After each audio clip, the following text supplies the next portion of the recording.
Another week and another week of Starbucks struggling. What else is new? I just saw an article that explained Project Bloom, which I had no idea about, but all I know is that Starbucks is going from bad to worse.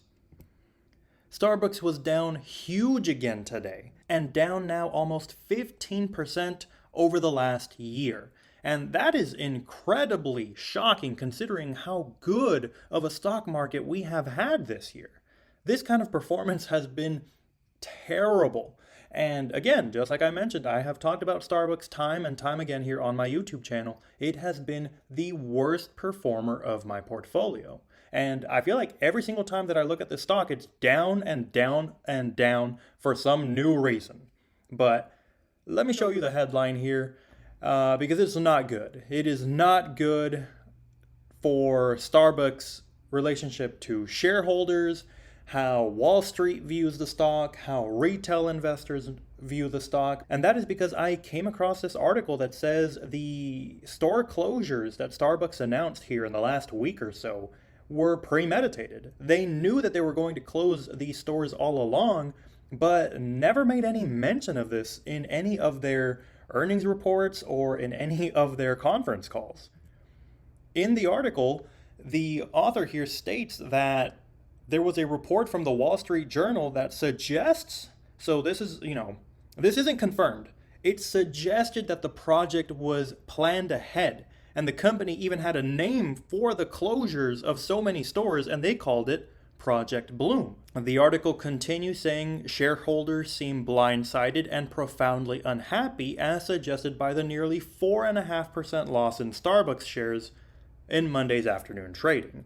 That was closer to 5% as of the evening of October the 6th.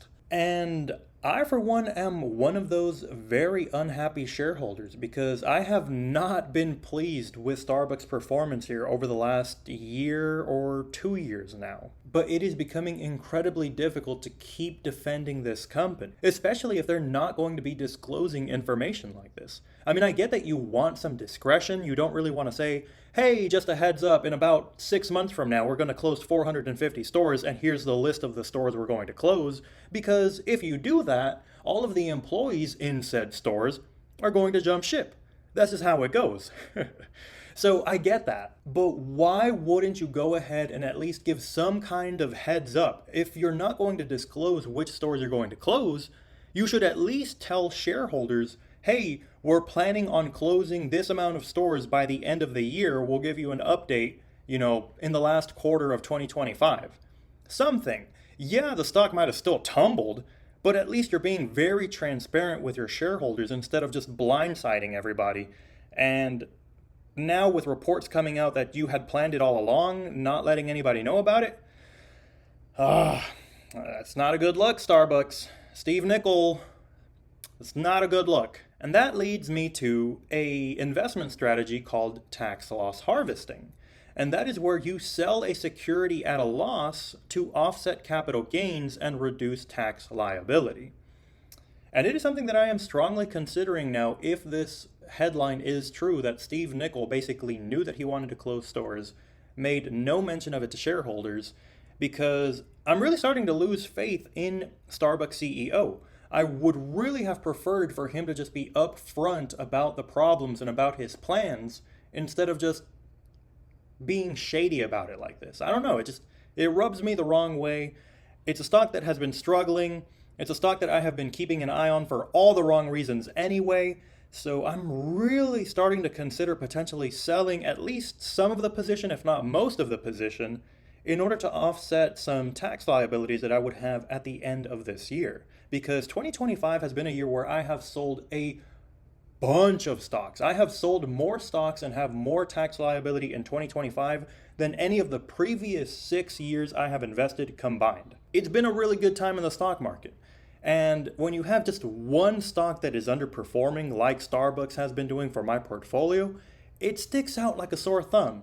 And that is why I'm really considering tax loss harvesting, because A, I could potentially just go ahead and dump Starbucks, considering I'm starting to lose faith in the CEO, and I would be able to offset some taxes that I would otherwise owe to Uncle Sam.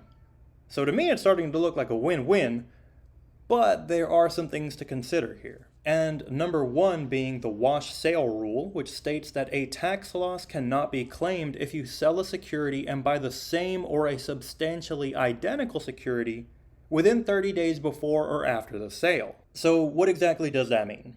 Well, let's just say hypothetically, I was wanting to go ahead and sell Starbucks on December the 31st, which would be in the year of 2025. So I could say, hey, government, I want to sell this stock at a loss so that I can offset some taxes that I owe you because that'll offset some of my capital gains for 2025.